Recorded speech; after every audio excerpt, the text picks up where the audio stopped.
Hello.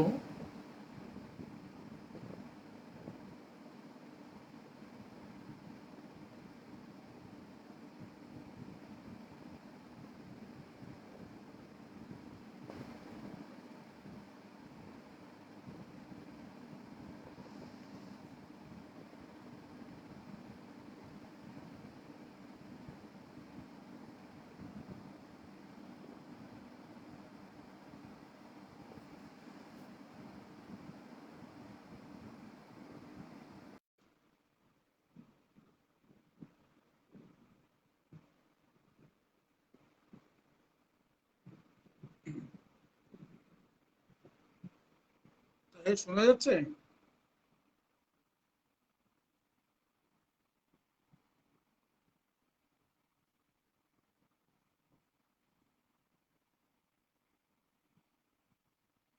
Shampa, শোনা যাচ্ছে?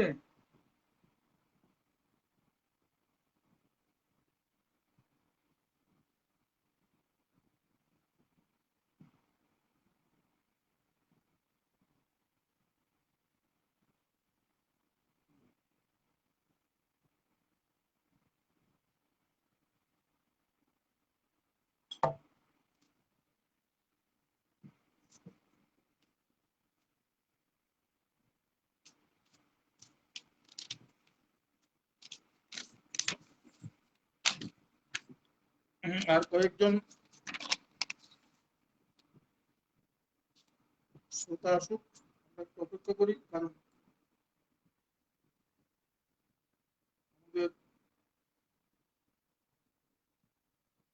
হ্যাঁ, অনুপম, নমস্কার। ভালো আছো তো সবাই?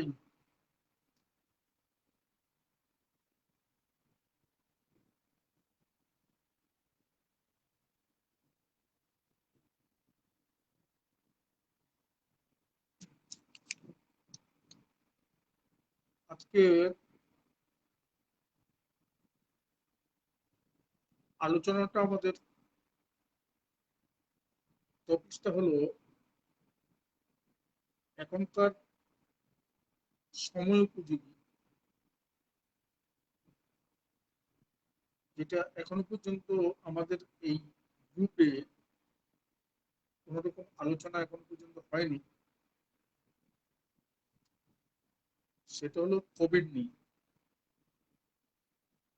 কোভিড নিয়ে সারা পৃথিবীতে তোলপাড়। আমরা অল্প বিস্তর সবাই জানি যে কোভিড নিয়ে কিরকম রাজনীতি হচ্ছে, কিভাবে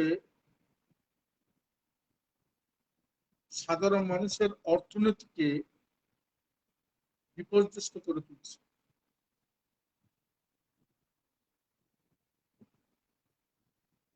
আমি তো সরাসরি বলবো, এটা একটা ম্যান মেড ক্রাইসিস।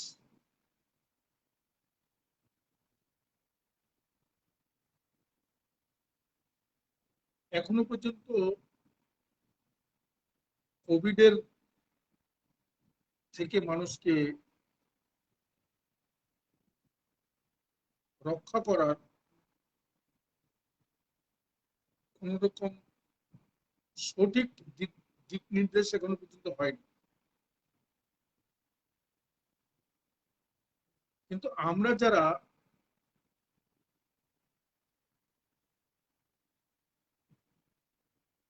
হোমিওপ্যাথিক চিকিৎসা দিয়ে মানুষের স্বাস্থ্যটাকে রক্ষা করার চেষ্টা করছি, আমরা কিন্তু অনেকটা স্যাটিসফাইড। আমি শুধু নয়, এখানে যারা আলোচনায় যারা অংশগ্রহণ করেছেন প্রত্যেকেরই একই বক্তব্য হবে নিশ্চয়ই, যারা হোমিওপ্যাথিক ট্রিটমেন্টের মধ্যে আছে, যারা শৈশব থেকে কড়া কড়া অ্যালোপ্যাথিক ওষুধ খেয়ে নিজেদের ইমিউন সিস্টেমটাকে 12টা বাজায়নি, যারা হোমিওপ্যাথিক ওষুধ খেয়ে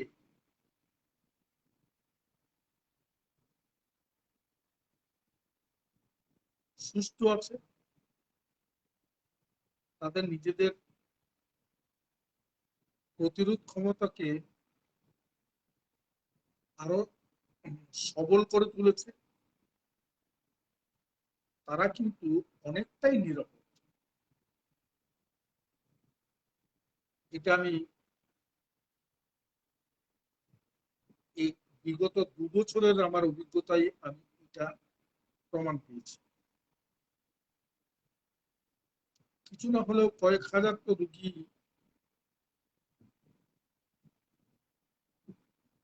আমি নিজে হ্যান্ডেল করেছি।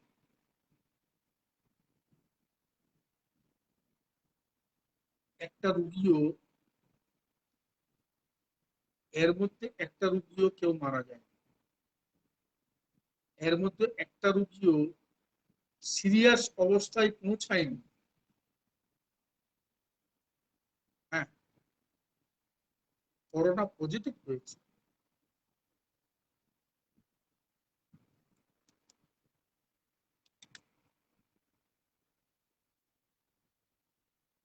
কি সাউন্ড সাউন্ড কম হচ্ছে? তাহলে ভাই আবার বলো। এবার ঠিক আছে?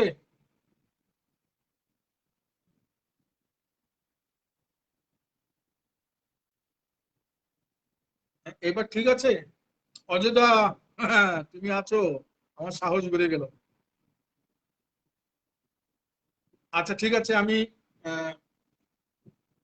হেডফোনটাকে বাদ দিয়ে আমি ডাইরেক্ট করছি, ওটা মনে হয় অনেক বেটার হবে।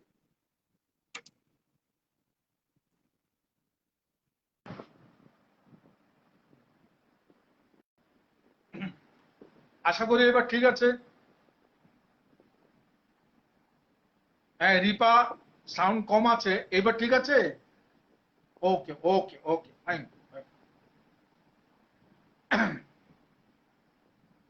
আমরা যারা হোমিওপ্যাথি চিকিৎসায় যারা রোগীর স্বাস্থ্যটাকে রক্ষা করার চেষ্টা করছি, তারা কিন্তু অনেকটাই কিন্তু স্যাটিসফাইড যে যে আমরা সঠিকভাবে আছি। মুশকিল হলো যে সরকারি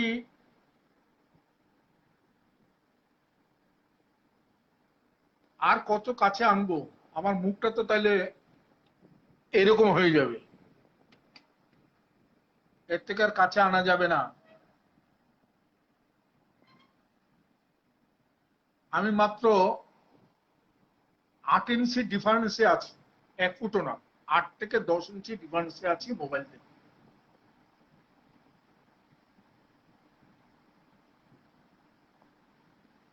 করোনার শুরু থেকে মানুষের মধ্যে একটা ভীতি সঞ্চার করে দিয়েছে, এবং এই ভীতির জন্য মানুষ আতঙ্কে ভুগছে। সত্যি তাই, আতঙ্কে ভুগছে।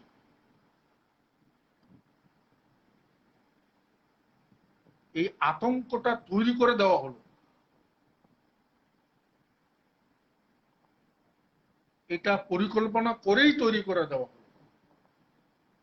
আতঙ্ক হওয়ার মতো কোনো কারণেই ছিল না।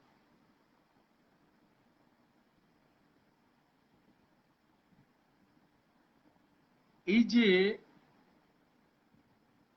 করোনা, এই করোনার তো ভাইরাল একটা ডিজিজ। এই পর্যন্ত 9 বার কিন্তু চেঞ্জ করেছে, 9 টাইমস কিন্তু তার নিজস্ব ব্যাখ্যাটাকে চেঞ্জ করেছে। এখনো পর্যন্ত সঠিকভাবে করতে পারছে না, বলতে পারছে না যে এইটার এই ব্যাপার।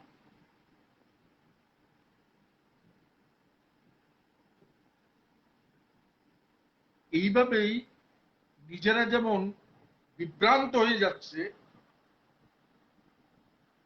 মানুষকেও কিন্তু বিভ্রান্ত ছড়াচ্ছে। ফলে আমাদের সেই জায়গাটাই কিন্তু বুঝতে হবে, এই জায়গাটাই ধরতে হবে। আমাদের যারা রুগী, এক মিনিট,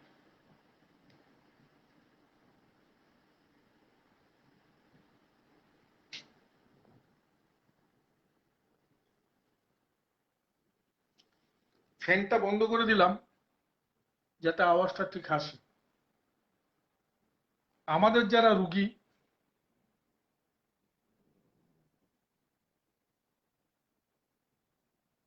তাদের মনোবলটাকে শক্ত রাখতে হবে। আমরা জানি মানসিকভাবে যদি দুর্বল হয় তাহলে রোগ কিন্তু বেশি বেশি করে মানুষকে আরো দুর্বল করে দেবে। যদি মানুষ যদি মানসিকভাবে সে যদি সতেজ হতে পারে, তাহলে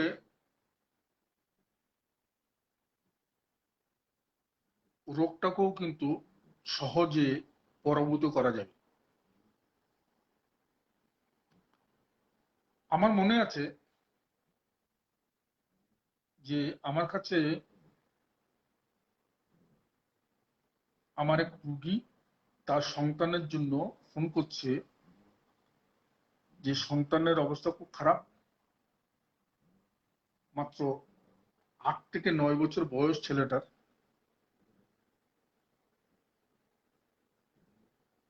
6 থেকে 7 কি 8 এরকম। ছেলেটা খাওয়া দাওয়া ঠিক মতো করছে না,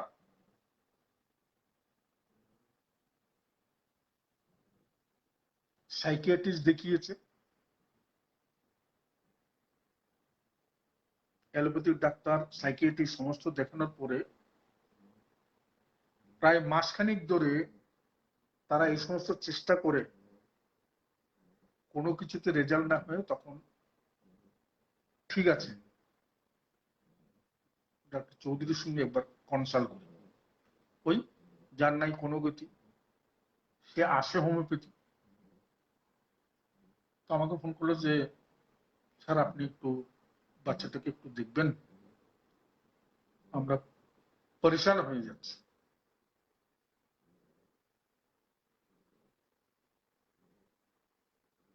ঠিক আছে, আমি একবার যাব, এদিন যাব, ঠিক আছে। তো আমি গেলাম।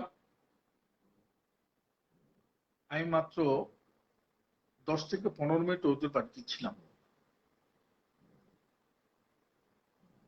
সমস্ত প্রিকশন নিয়ে, স্যানিটাইজ করা, মাস্ক পরা, ইত্যাদি ইত্যাদি নিয়ে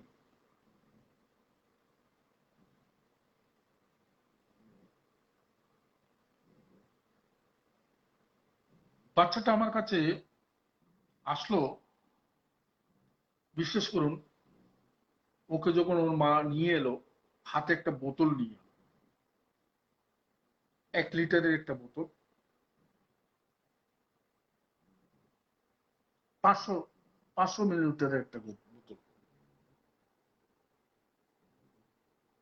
আমি তাকে অবজার্ভ করছি, বলছি কি কষ্ট হচ্ছে বাবা বলো। ও একটু পর পর,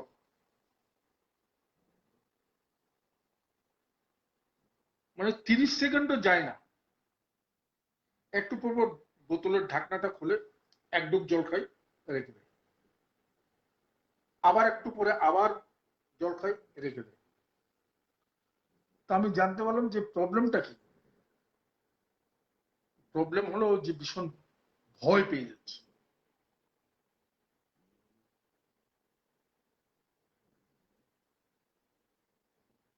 এই ভয়ের জন্য সে না পারছে খেতে, না পারছে ভালো ঘুমোতে, অত্যন্ত জল খাচ্ছে, এইভাবে। তাহলে ভয়টা কিসে থেকে এলো? টিভি দেখি। টিভিতে করোনা নিয়ে যে সমস্ত বক্তব্যগুলি শুনছে, বাচ্চাটা সেগুলি দেখছে আর সে আতঙ্কে ভুগছে। এইটুকুনো বাচ্চা।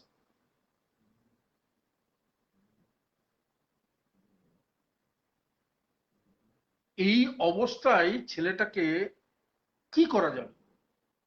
তারা তো ভাবছে সাইকিয়াট্রিক প্রবলেম, তারা সাইকিয়াট্রিক দেখিয়েছে,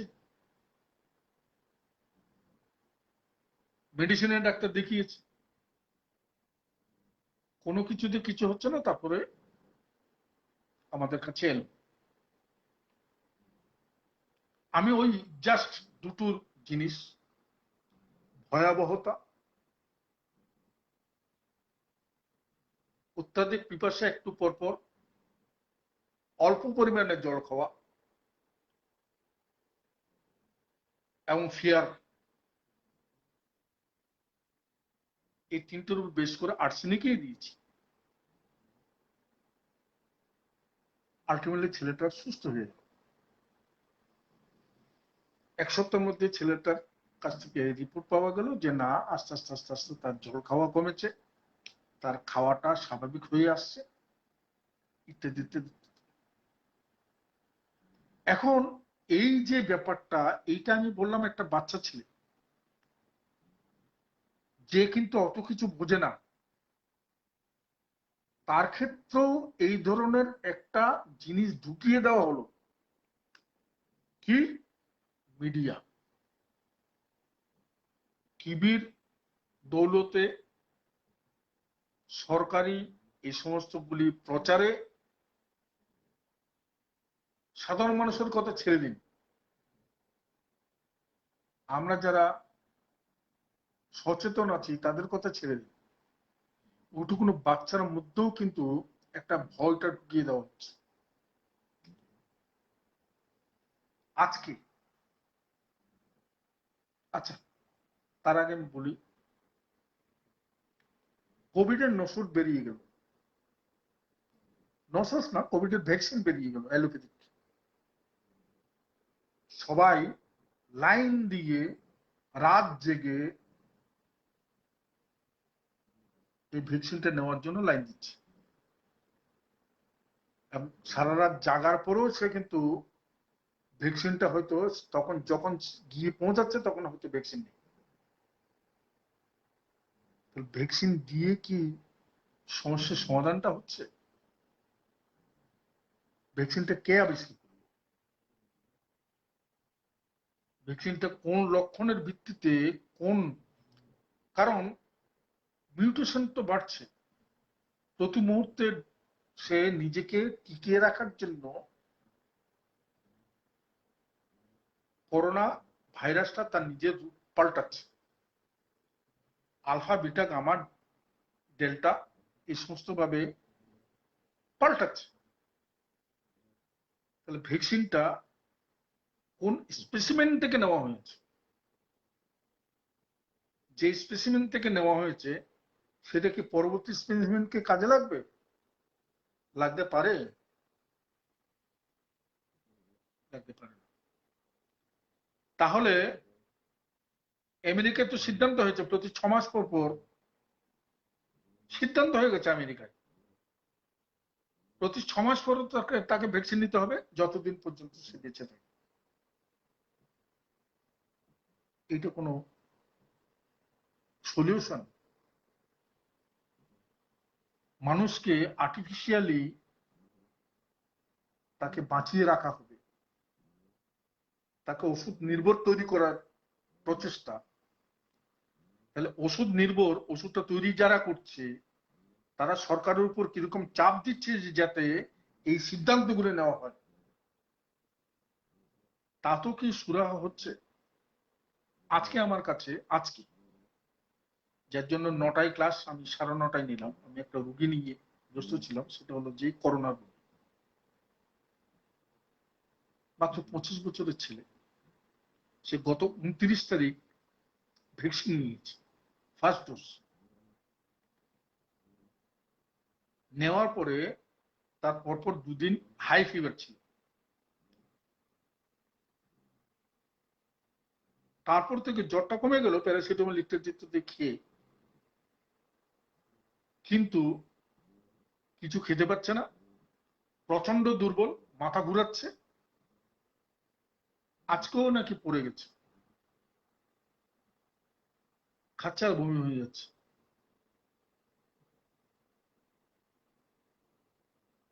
এটা কিন্তু কখনো ছিল না তার, ভ্যাকসিন নেওয়ার পরে তার এই সমস্ত সিমটম গুলি ডেভেলপ। তাহলে একটা ওষুধ যেটা মানুষকে ভালো করবে, সে ভালো না করে, সে কিন্তু সুস্থ ছিল, তার করোনাও হয়নি, তার কিছু হয়নি, একটা ভ্যাকসিন জাস্ট নিল যাতে সে করোনার অ্যাটাক থেকে যাতে একটু মুক্তি পায়। কিন্তু আলটিমেটলি রেজাল্ট কি দাঁড়ালো, সে শয্যাশায়ী হয়ে গেল। তার দাদা ধরে ধরে তাকে নিয়ে এলো, নিয়ে এসে বললো যে ডাক্তারবাবু আমার ভাইটাকে রক্ষা করো, বাড়ির যত প্রবলেম ছিল সেই সলভ করতে। আজকে সে বিছানা শয্যাশায়ী, সে কিছুই করতে পারছে না। ছেলেটা বলছে আমি কোনো চিন্তা করতে পারছি না, এখন আর চিন্তা শক্তিটাই নেই। এবং সেটা কিন্তু কুফল, ভ্যাকসিনের কুফল। ভ্যাকসিন নেওয়ার পরে অনেকে মারা গেছে, এটা আমি নিজেও জানি, আপনাদেরও অনেক অভিজ্ঞতা আছে।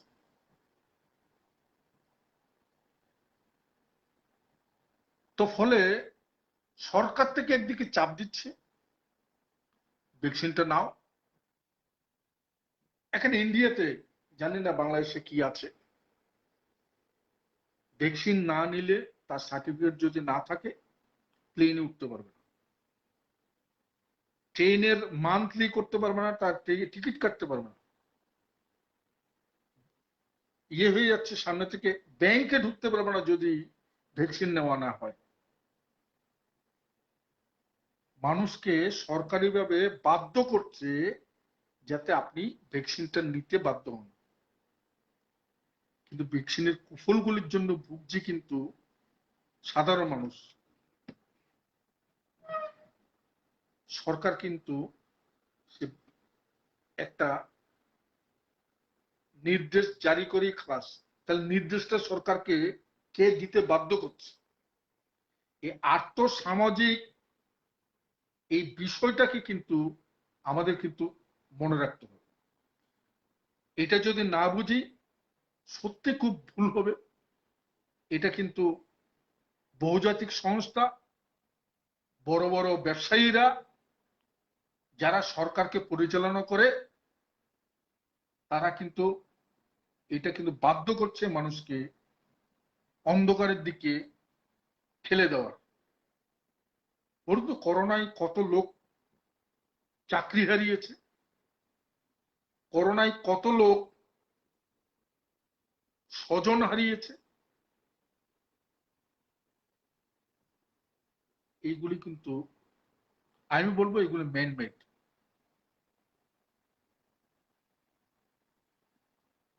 তো যাই হোক, আমি ব্যক্তিগতভাবে কোনো ভ্যাকসিন নেইনি, আমার পরিবারকেও ভ্যাকসিন নেওয়ার আমি উৎসাহ করি, তারও নেই। আমরা হোমিওপ্যাথিক ওষুধ দিয়েই আছি, ওষুধ নিয়েই আছি, এখনো পর্যন্ত এত রুগী দেখছি, আমি কিন্তু সুস্থ আছি।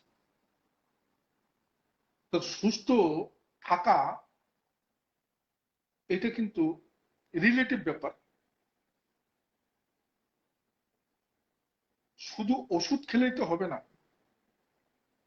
সঙ্গে সঙ্গে ওষুধের সঙ্গে সঙ্গে আপনাকে কিন্তু কিছু নিয়ম নীতি মেনটেন করতে হবে। এই নিয়ম নীতিটা হলো, এক নম্বর কথা হলো যে আপনি অসুস্থ যদি বোধ করেন, আপনি অবশ্যই ডাক্তারের পরামর্শ নেবেন। আপনি যদি নিয়মিত একটু হালকা ব্যায়াম যদি করেন,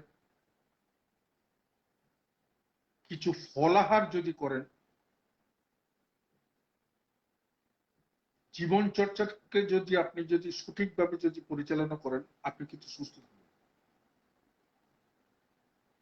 দেখেন, ভিটামিন ডি এর অভাবেই কিন্তু নানা রকম এই সমস্ত ইমিউনিটিটা ডাউন হয়ে যায়, বিশেষত ভাইরাল অ্যাটাক গুলি, ইনফ্লুয়েঞ্জা জাতীয় ইত্যাদি ইত্যাদি। ফলে আমাদের রোগীদের কিন্তু বলতে হবে যাতে বেশি বেশি করে ভিটামিন সি কনজিউম করে। আরেকটা কথা হলো যে ডিহাইড্রেশনের একটা একটা চান্স থেকে যায়, যার জন্য জল বেশি করে খাওয়া, পারলে ডাবের জল খাওয়া। আর ভিটামিন সি এর জন্য আমি বলবো যে কমলা লেবু, আনারস অন্তত কিছুদিন নিয়মিতভাবে এইগুলিকে যদি নেন, তাহলে কিন্তু আমরা কিন্তু নিজেদের কিন্তু অনেক সতেজ রাখতে পারি।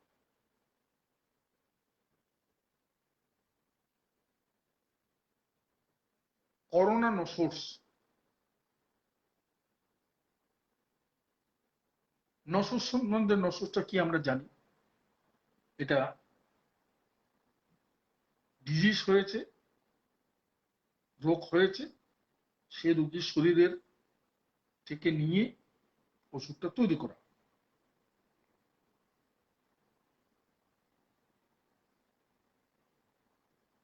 এইটা আমি বলবো যে এখনকার দিনে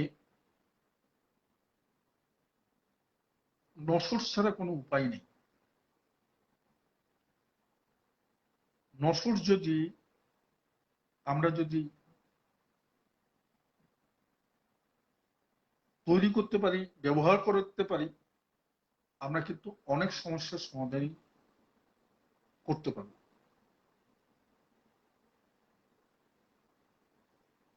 করোনার নসরটা ভারতবর্ষে কিছু কিছু জায়গায় তৈরি হয়েছে।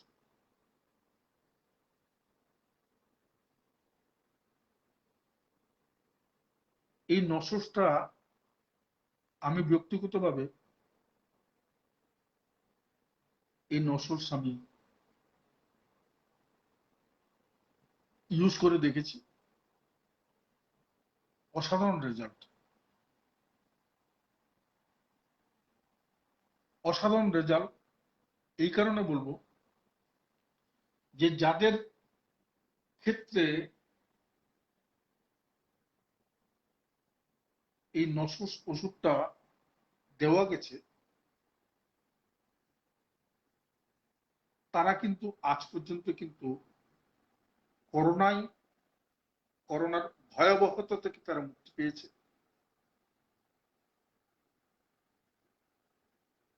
আমার বাড়িতেই আমার দুই ভাই, তাদের ফ্যামিলি সবাই মিলে করোনায় অ্যাটাক হয়েছে,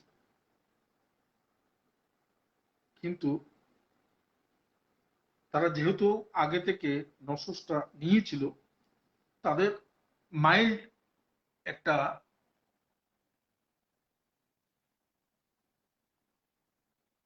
কষ্ট পেয়েছে, হালকা জ্বর হলো, তো দুর্বলতা হলো, খাওয়া দাওয়া গুলি সমস্ত ঠিকঠাক করে তারা ধীরে ধীরে ধীরে ধীরে সুস্থ হয়ে গেল। আমি প্রায় 700-র উপরে রুগীকে প্রোফাইলেক্টিভ হিসাবে আমি এই ওষুধ দিয়েছি। আজ পর্যন্ত একটা রোগীর ক্ষেত্রেও আমি শুনিনি কেউ হসপিটালাইজড হয়েছে, কেউ কোনো বড় কোনো সমস্যা নিয়ে তারা সাফার করেছে। হ্যাঁ, আশরাফুল স্যার, নমস্কার স্যার। আমার সৌভাগ্য যে আমি আপনাকে কাছে পেয়েছি।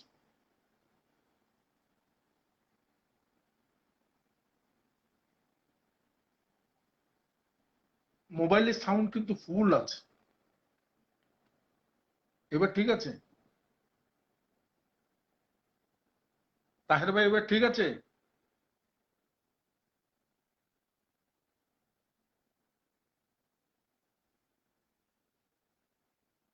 ওকে, ওকে।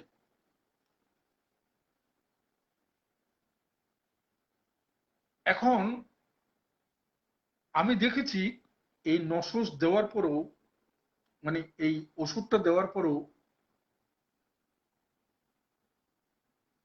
আমি কিছু কিছু সাইড এফেক্ট কিন্তু পেয়েছি। ভ্যাকসিন নেওয়ার পরে যে সাইড এফেক্ট হয়, সেই ধরনের কিছু কিছু সাইড এফেক্ট আমি পেয়েছি।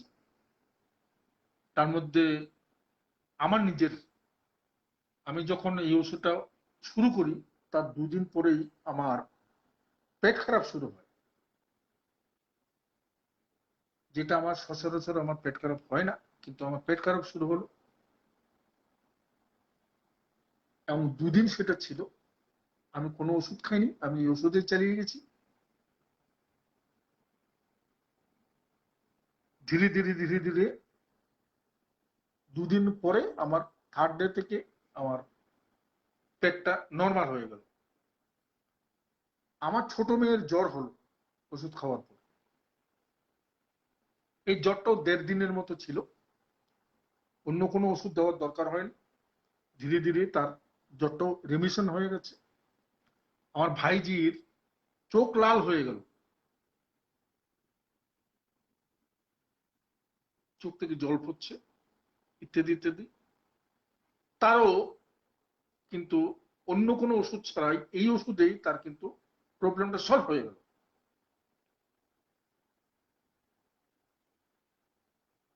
এইগুলি প্রথমে ওষুধটা পাওয়ার পরে আমি নিজেদের লোকগুলিকে অ্যাপ্লাই করেছি, এবং আমি নিজের উপরে অ্যাপ্লাই করেছি, আমার পরিবারের উপর করেছি, তারপর অন্যান্যদের দেওয়ার চেষ্টা করেছি। আমার 14টা অ্যাসিস্ট্যান্ট আছে, এই 14 জনকে আমি ওষুধ দিয়েছি এবং তাদের বাড়ির জন্যও দিয়েছি। তাদের কারোর কারোর পেট খারাপ শুনেছি, কারোর কারোর গা হাত পা ব্যথা শুনেছি, কারোর কারোর চুলকানি, ফুসকুড়ির মতো চুলকানি হয়েছে, আবার কারোর কারোর পেট খারাপ হয়েছে, কারোর এরকম রেশ বেরিয়েছে, গা পা ব্যথা, কারোর কারোর খুসখুসি কাশি। এই ধরনের সমস্যাগুলি কিন্তু ডেভেলপ করেছিল এবং ধীরে ধীরে ধীরে ধীরে এগুলি কিন্তু থেকে তারা সুস্থ হয়ে গেল। ফলে প্রকৃতির মধ্যেই কিন্তু আমাদের কিন্তু সুস্থ করার জিনিস কিন্তু আছে। বিশ্বে বিষক্ষয় বলে একটা কথা যে আছে, সেটা বাস্তব। আমরা যদি কজেশনটা যদি বুঝতে পারি, আবার বলছি কজেশন, এই কজেশন যদি আমরা যদি ঠিক মতো যদি বুঝে তাকে যদি সেই কজেশন অনুযায়ী যদি যদি তাকে ওষুধ যদি আমরা যদি অ্যাপ্লাই করতে পারি, তাহলে কিন্তু কোনো সমস্যাই নেই। মুশকিল হলো যে কিছু কিছু তথাকথিত হোমিওপ্যাথ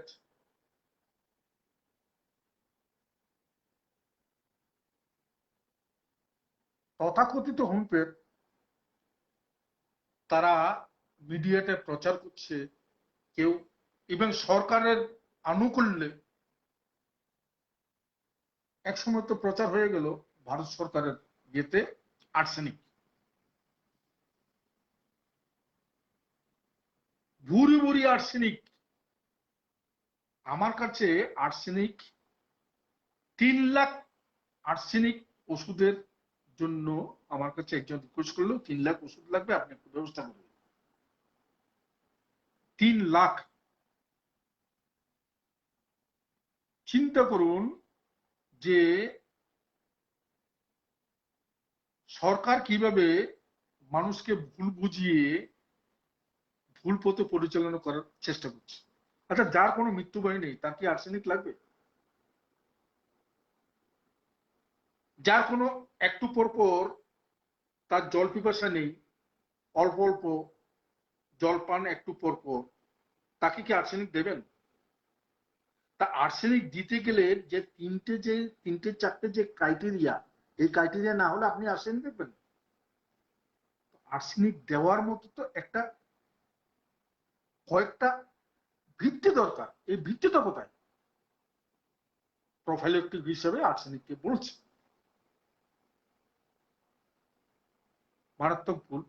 এক সময় আমারও এই ভুল মনে হয়েছে, মানে মনে হয়েছিল যে এটা হতে পারে, কিন্তু পরবর্তীতে আমি যখন কঠোরভাবে চিন্তা ভাবনা করলাম যে না, এইটা কখনো এপিডেমিক হিসাবে দেখা দেয়নি, এবং এপিডেমিক হিসেবে এটাকে একটা ওষুধকে ইউজ করা ঠিক হবে না। স্থান, কাল, পাত্র। যে দিল্লিতে যে ওয়েদার আছে, দিল্লিতে যে ভ্যারাইটিটা অ্যাটাক করছে, কলকাতা ভ্যারাইটি কিন্তু অন্যরকম। ফলে দিল্লিতে যে রুগীকে যেই ওষুধটা দিতে হবে, সেটা কিন্তু কলকাতার পরিবেশ এবং পরিস্থিতি একই নয়, ঢাকায় একই নয়।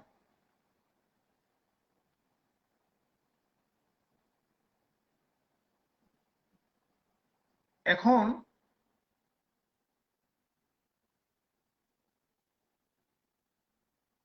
যেটা বলার সেটা হলো যে, আবার আগ্রা একটা হোমিওপ্যাথি কলেজ, তাদের অনুমতি দিল, তারা ইয়ে করে বের করে দিল ব্রায়োনিয়া। কেউ কেউ কার্বোবেজ, আবার কেউ কেউ হাইড্রোফোমিনাম, আবার তো ইদানিং কতগুলি দিকপাল বলছে কিবোর্ডগুলি নাম, ফসফরাস। ফলে যে যা ইচ্ছা সে তাই করে মানুষকে একটা বিভ্রান্ত তৈরি করছে, এবং সাধারণ মানুষের মধ্যে একটা বিভ্রান্ত তৈরি করছে, এবং এতে কিন্তু হোমিওপ্যাথিরই ক্ষতি। এটা এইভাবে চলতে পারে না, এইভাবে চলা যায় না। আপনার কাছে যে রুগীটা আসলো, যে সমস্যাটা নিয়ে আসলো, তার শারীরিক এবং মানসিক সমস্ত কিছু বিবেচনা করে আপনি যে টোটালিটির উপর ভিত্তি করে যে মেডিসিনটা দেবেন, সেই মেডিসিনটাই তো আসল কাজ হবে। সেখানে আর্সেনিক আসবে না, কার্বোভাইরাস আসবে না, ব্রায়োনিয়া আসবে না, ইনফ্লুয়েঞ্জা আসবে, কে বলতে পারে? ফলে রোগ হলো একটা জিনিস, রোগ হওয়ার আগে তাকে প্রতিষেধক হিসেবে কাজ করতে দেবো, সেটা আরেকটা জিনিস। তাহলে প্রতিষেধক হিসেবে আমি বলবো যে যদি সম্ভব হয় যে আপনারা সংগ্রহ করুন, যে যদি নসস থাকে, খুব মিনিমাম ডোজে অন্তত 50 মিলিগ্রাম, তো খুবই সূক্ষ্ম 50 পদ্ধতির ওষুধ যদি আপনারা সংগ্রহ করতে পারেন, ওটাই বেস্ট। কারণ এখানে বস্তুবাক এবং ওষুধ ইয়ে মাত্রা 50,000 ভাগের 1 ভাগ। তো 50,000 ভাগের 1 ভাগ মানে কতটা সূক্ষ্ম হচ্ছে। তাও আবার একটা গ্লোবিউলস, সেটা আপনি 4 আউন্স জলের মধ্যে ফেলছেন, তাও 8 দাগ করে দিচ্ছে, মানে একটা গ্লোবিউলসকেও 8 ভাগ করছেন, প্রতিবার 1 ভাগ করে খাবে। এর থেকে আর কি সূক্ষ্ম হতে পারে? এনিমেনের তো সারা জীবনের গবেষণালব্ধ এটাই, শেষ সংস্করণ তো তিনি সেটাই বলে গেছেন। আমরা সেই জায়গা পর্যন্ত পৌঁছানোর চেষ্টা করছি না, আমরা কিন্তু পুরনো পদ্ধতিতেই কিন্তু এখনো পর্যন্ত পড়ে আছি। ফলে আমার কাছে বিনীত অনুরোধ যে হেনিম্যানের নির্দেশগুলি যথাসম্ভব আপনারা মেনে চলুন। শ্রীকান্ত যেটা বলল সেটাকেই আপনারা বেদবাক্য হিসাবে, মানে হাদিসের মতো করে আপনারা এটা ইয়ে করবেন না, ইউজ করবেন না।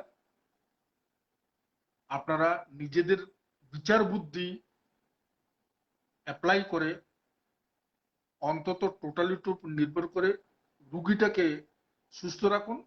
আর রুগীর পথ্য, মানে সুস্থ মানুষ সে যেন অসুস্থ না হয় তার জন্য তার এক্সারসাইজ, তার খাওয়া দাওয়া এবং প্রতিষেধক হিসাবে আপনারা ওষুধ দিন।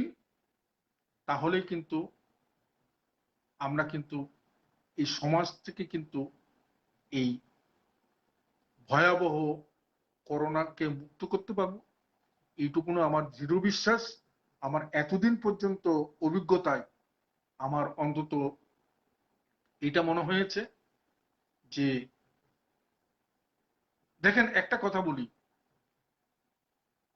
সবসময় সিমটম নিয়ে কিন্তু রোগটা আসে না। বোম্বেতে একটা বস্তি অঞ্চল, সেখানে প্রায় 15 লাখ মানুষের উপরে সমীক্ষা চালানো হলো। তাতে দেখা গেছে প্রায় 56% রুগীর শরীরে অ্যান্টিবডি পাওয়া গেছে। মানে সে অ্যাটাক হয়েছিল, শরীর ইমিউনিটি ডেভেলপ করে অ্যান্টিবডি তৈরি করে দিয়েছে, মানে অ্যান্টিজেন গেছে, এই জন্য তো অ্যান্টিবডি তৈরি হলো। সে নিজেও কিন্তু জানে না সে কিন্তু করোনা অ্যাটাক হয়েছিল। তাহলে আমরা যদি আমাদের যদি জীবনযাত্রা যদি ঠিক রাখি, আমাদের ভাইটাল ফোর্সকে, মানে ভাইটাল প্রিন্সিপালকে আমরা যদি সজাগ রাখতে পারি, তাহলেই কিন্তু আমরা কিন্তু অনেকটা কিন্তু সুরাহা হব। যাই হোক, 10 মিনিট সময় আছে। আমি এবার একটু কতগুলি প্রশ্ন এসছে, প্রশ্নগুলির আমি উত্তর দিচ্ছি। আমার মূল বক্তব্যটা শেষ হলো। আপনাদের যদি কারোর কোনো বক্তব্য থাকে আপনারা নিশ্চয়ই প্রশ্ন করুন। হ্যাঁ, ভারতের পত্রিকায় দেখলাম আর্সেনিক, টিউবারকুলাম, ফসফরাস, পিউকুলাম এই তিনটে করোনার প্রতিরোধী হিসেবে কাজ করে স্বীকৃত হয়েছে। এটা কি সত্য? না, কোনো স্বীকৃতি দেওয়া হয়নি। অলরেডি সরকার থেকে বলে দিয়েছে যে করোনার জন্য কোনো ইয়ে করলে এটা বেআইনি, এটা অলরেডি বলে দিয়েছে সরকার থেকে। ঠিক আছে, যে যা ইচ্ছা তাই ভাবে বলবে। ফসফরাস, টিউবারকুলার রোগীকে ফসফরাস দেওয়া যাবে? সুপ্ত অবস্থায় টিবি আছে, আশরাফুল ভাই আছেন, হ্যাঁ, আমি মার্জনা চাইছি যদি আমি ভুল বলি। টিউবারকুলির তার শরীরের মধ্যে টিউবারকুলার ডায়াথিসিস আছে, সুপ্ত অবস্থায় আছে। ফসফরাস দিলে তো সুপ্ত অবস্থা থেকে জাগরিত হবে, তখন কি হবে? তার ভয়াবহতা হলো কে কি আটকাবে? আর্সেনিকের লক্ষণ যদি না থাকে কেন আর্সেনিকটা দেওয়া যাবে? টিউবারকুলার না বুঝলাম, ঠিক আছে, একটা অন্যরকম এখন টিউবারকুলার ডায়াথিসিস প্রায় 80% লোকেই টিউবারকুলার ডায়াথিসিস এখন প্রায়, আমি যা বুঝেছি। কিন্তু দুম করে ফসফরাস কেন? ফসফরাস ফলে এগুলি বিভ্রান্তকর কথাবার্তা, এগুলি হোমিওপ্যাথি না, এগুলি আসলে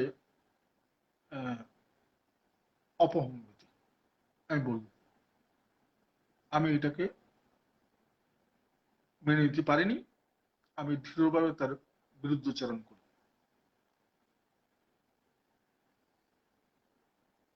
নশোর ওষুধ কি করে পাবেন একজন জিজ্ঞেস করলেন। আপনারা জানি না বাংলাদেশে এটা তৈরি হয়েছে কিনা, ভারতবর্ষ দুই একটা জায়গায় তৈরি হয়েছে। তো আপনারা চেষ্টা করুন যদি ভারতবর্ষ থেকে, এখন তো বর্ডার সিল, এপার থেকে এপারে কোনো কিছু আনা নেওয়া যাচ্ছে না। আমার এক পাশের বাড়ি এক ডাক্তার, আমার বন্ধু, এমবিবিএস ডাক্তার, তার ছোট ভাই চাকরি সূত্রে ঢাকায় আছে। তো তার মেয়ের জন্য একটা বই আমাকে বললো যে ঢাকাতে এই বইটা ভাইজিকে পাঠাতে হবে, একটু কাইন্ডলি। আমি এটা জাস্ট ইয়ে করলাম, এক্সপোর্ট করলাম। প্রায় 2 মাস পরে সে বইটা হাতে পেল। একটা বই কলকাতা থেকে ঢাকা যেতে সময় লাগলো প্রায় 2 মাস, তাও স্পিড পোস্টে, সরকারি জায়গায় ভাবে। তো বেসরকারি অবস্থা ছেড়েই দিন না। তো এখন তো অন্য কোনো উপায় নেই যে আমি যে আপনাদের সহযোগিতা করব, সেই উপায়ও এখন নেই আর। যে ঠিক আছে, বাংলাদেশের যারা আছেন, বন্ধু বান্ধব আছেন, তাদের জন্য আমি কোনো হেল্প করি, কিন্তু সেই উপায়ও কিন্তু এক্ষুনি নেই।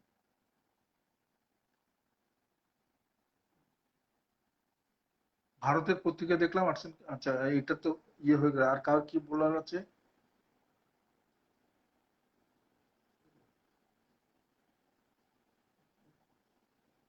হ্যাঁ, সত্যি তাই। এই যে নশোটা বললাম, ভ্যাকসিনটা কিছুই নয়। ভ্যাকসিনটা গ্রুপ ডোজে দেওয়া হচ্ছে, মানুষের সাইড এফেক্ট হচ্ছে। এবং সেটা যদি আমরা যদি নশোস হিসেবে যদি আমরা যদি স্মল ডোজে দিতে পারি, সেখানে কিন্তু কোনো রিয়েকশন হবে না। মানুষের কিন্তু হোমিওপ্যাথি ওষুধ কি করে, কিভাবে কাজ করে? হোমিওপ্যাথি ওষুধে কি জীবনের শক্তিকে তাকে মেরে ফেললে, কিভাবে কাজটা কি করে, এই জিনিসটা একটু পরিষ্কার রাখুন। আমরা ওষুধটা খেলাম, একটা ওষুধ খেলাম, সে ওষুধটা আর্টিফিশিয়াল একটা ডিজিজ তৈরি করলো। আর্টিফিশিয়াল একটা ডিজিজটা তৈরি করলো। এই আর্টিফিশিয়াল ডিজিজটা ন্যাচারাল ডিজিজটাকে দুর্বল করে দেয়, অবশ করে দেয়। এই আর্টিফিশিয়াল ডিজিজটার যদি মাত্রাটা যদি আমরা যদি ওষুধের মাত্রাটা যদি বেশি খাই, আর্টিফিশিয়াল যে ডিজিজ তৈরি হবে সেটা অনেক বড় হবে এবং সেই কষ্টে রুগী পায়। যার জন্য যদি সূক্ষ্মভাবে যদি আমরা অ্যাপ্লাই করি, সে কিন্তু ওই ন্যাচারাল ডিজিজটাকে ফোর্স তাকে অফ করার পর সে কিন্তু রুগীটাকে কিন্তু আর কষ্ট দেয় না। যার জন্য এনিম্যান এই জায়গায় পৌঁছেছেন যে আরো সূক্ষ্মভাবে কিভাবে নেওয়া যায়, যাতে ওষুধজনিত বৃদ্ধি এটাকে কি করে আটকানো যায়। যার জন্য তিনি 50 পদ্ধতি, নতুন সত্যের পদ্ধতি, যেটাকে এলএম পোটেন্সি বলে সবাই জানে সারা পৃথিবীতে, সেটা কিন্তু তিনি নিয়ে এসছেন। ফলে আমরা যদি এই সূক্ষ্মভাবে যদি আমরা যদি দিতে পারি, তাইলে কিন্তু আমরা কিন্তু মানে এই প্রাকৃতিক যে রোগ শক্তি, সেই রোগ শক্তি থেকে আমরা মানুষকে রেহাই দিতে পারি। এইটা হলো বাস্তব কথা। হ্যাঁ, আমি বলে দিয়েছি নসুস কিভাবে পাওয়া যাবে। নসুস কিভাবে পাওয়া যাবে তার দায়িত্ব আমি বলতে পারবো না, কারণ হলো এই পরিস্থিতি, বর্ডার বন্ধ, হ্যাঁ, এই পার উপর যাতায়াত বন্ধ, কিভাবে কিছুতেই পাঠানো সম্ভব না। ওষুধ তো নয়, যার যদি কারোর যদি এক্সপোর্ট লাইসেন্স থাকে, হ্যাঁ, যদি সেই লাইসেন্সের মধ্যে দিয়ে যদি অ্যাপ্লাই করতে পারে, আমরা এখান থেকে এক্সপোর্ট করতে পারি। আমি এটা দায়িত্ব নিয়ে বলছি, আমি পাঠাতে পারি।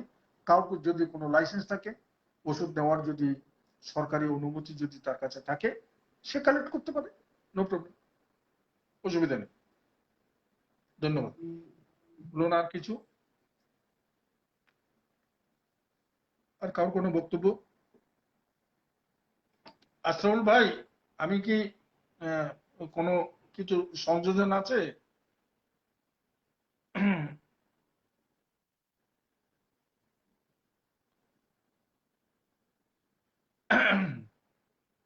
অযোধ্যা কোনো সংযোজন আছে? বলো, তাহলে আমি সংযোজন করে তুমি একটু লিখে দাও।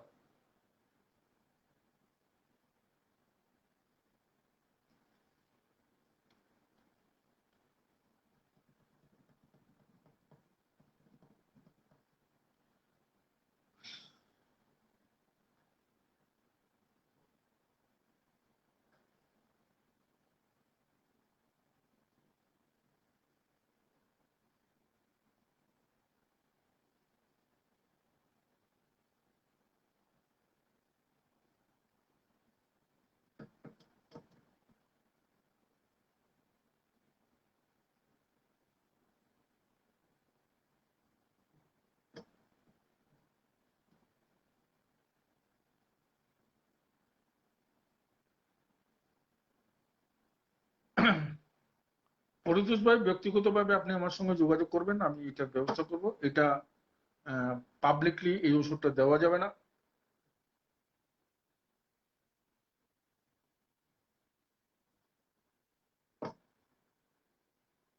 হ্যাঁ, গভর্নমেন্ট রুল ফলো না করলে তো আমি অ্যারেস্ট হয়ে যাবো। কিন্তু গভর্নমেন্ট যে সত্যিকারে বলছে, আমি তো আবার বলছি অজয় দা, যে গভর্নমেন্ট কিন্তু সঠিকভাবে বলছে না, এটা মানুষকে বিভ্রান্ত করছে। কিন্তু আমি যদি গভর্নমেন্টের রুল ফলো না করি, আমাকে অ্যারেস্ট করবে, আমাকে হ্যারাস করবে, আমাকে নির্যাতন করবে, আমি জানি। কিন্তু আমি কিন্তু বলবো যে গভর্নমেন্ট ঠিক মতো কাজ করছে না। অন্তত হ্যাঁ, গভর্নমেন্ট হাতে বন্দি হয়ে আছে মডার্ন মেডিসিনের উপর। কিন্তু আয়ুষ এর আন্ডারে যে সমস্ত চিকিৎসকরা আছে, হোমিওপ্যাথি, আয়ুর্বেদ, এই সমস্ত গুলি আছে, এরা যে অসম্ভব ভালো কাজ করতে পারে, সেই স্বীকৃতি কিন্তু গভর্নমেন্ট থেকে তেমন ভাবে নেই। এইটুকুন তো ঘটনাই। ফলে আমাদের ওই যে মাস্ক পরতে হবে, মাস্ক পরে কি হচ্ছে? মাস্ক পরতে হবে, দূরত্ব বজায় রাখতে হবে, হ্যাঁ, ওই আমাকে ভ্যাকসিন নিতে হবে, এগুলি সরকারের রুল। এই সরকারের রুল গুলি মানতে হবে, নাহলে আপনি হ্যারাস হবেন। নাহলে আপনি ওই যে ব্যাংকে যেতে পারবেন না, পোস্ট অফিসে ঢুকতে পারবেন না, আপনি প্লেনে চড়তে পারবেন না, ট্রেনে চড়তে পারবেন না। ফলে এইগুলি বাধ্যবাধকতা করছে, গভর্নমেন্টের রুল মানতে হবে। এখানে কিছু আমার বলার নেই।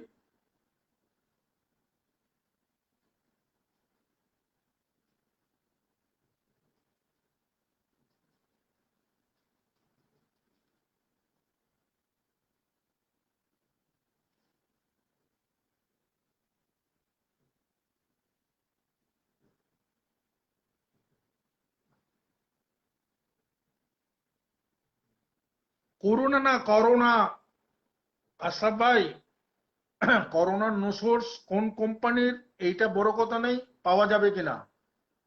আমি ব্যক্তিগতভাবে বলবো, হ্যাঁ, এটা চেষ্টা করা যেতে পারে। ঠিক আছে, কোনো কোম্পানির নামে আমি এখানে বলতে বাধ্য নই, মানে বলা যাবে না, সরকারি কতগুলি বিধিনিষেধ আছে। ব্যক্তিগতভাবে কেউ কেউ করেছে, ঠিক আছে, হচ্ছে, কাজ হচ্ছে।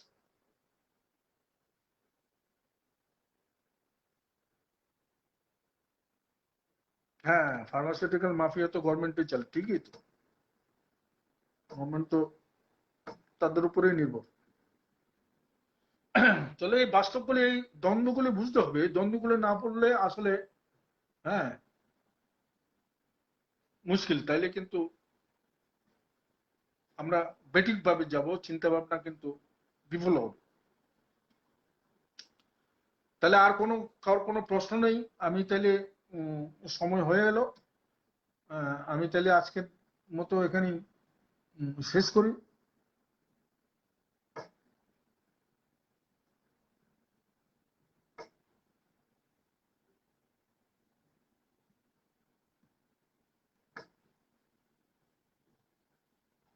ঠিক আছে, আজকের মতো এখানে শেষ করি। সবাইকে ধন্যবাদ, শুভরাত্রি, ভালো থাকুন। কারোর যদি কোনো প্রশ্ন থাকে আপনারা নিশ্চয়ই ইনবক্সে দেবেন, আমি সেই প্রশ্নের উত্তর যথাযথ দেওয়ার চেষ্টা করব। যে আপনারা দেখুন, লাস্টে আরেকটা কথা বলে আমি শেষ করি যে আরোগ্য করতে গিয়ে কিন্তু অনেক কিছু বাধা থাকে। আপনি হেনিম্যান আদর্শ আরোগ্যের কথা বলেছেন সেকেন্ড সূত্রে, অর্গানন সেকেন্ড সূত্রে। এই আদর্শ আরোগ্য কি সত্যি সম্ভব? এই আদর্শ আরোগ্য করতে গেলে কিছু কিছু বাধা আমাদের আছে, যে বাধার জন্য আমরা সত্যি আইডিয়াল কিউর আমরা তৈরি করতে পারি না। এইটা নিয়ে একটা দিন আমি আলোচনায় থাকবো। বাংলাদেশের আমাকে অলরেডি বলেছে আগামীকাল ওই গ্রুপে আগামীকাল ডাক্তার ফারুক শেখ ইলাহি বলবেন। বাংলাদেশ হোমিওপ্যাথিক পরিষদের তারা একটা অনলাইনের একটা প্রশিক্ষণ ক্লাস চালু করেছে। সেখানে আমাকে প্রস্তাব দিয়েছে যে আগামী মাসে একটা দিন এই বিষয়ের উপর আলোচনা করার। তো আমি সেখানে বলবো যে সত্যি আরোগ্যের পথে কি কি বাধা আমাদের অতিক্রম করতে হয়, কেন আমরা সঠিকভাবে আরোগ্য করতে পারি না, সেই পয়েন্টগুলি ডিটেলস করে সেখানে আমি আলোচনা করব। আপনারা যদি সুযোগ থাকে সেই আলোচনায় থাকবেন। এখানে যেভাবে ক্লাস চলছে, সত্যি এই ক্লাসগুলি আমাদের যে সমস্ত শিক্ষকরা নিচ্ছে খুব খুব দক্ষতার সঙ্গে নিচ্ছে। ডাক্তার অজয় দাস এইভাবে ক্লাস মনে হয় আপনারা করেননি কোনোদিন। উনি সুন্দর এত ডিটেলস ভাবে ফিজিওলজি ক্লাসগুলি নিচ্ছেন, এবং রেপার্টরি বা pathology doctor Pradip Sarkar pathology নিচ্ছেন, doctor Byasdev Ghosh materia medica, doctor ডিজোয়াস ম্যাটেরিয়া মেডিকা। আমার তো নিজে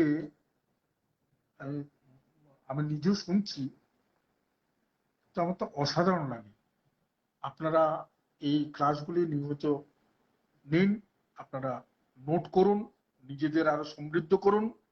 যদি কোনো প্রশ্ন থাকেন আপনারা নিশ্চয়ই তাদের প্রশ্নগুলি করবেন। দেখবেন যে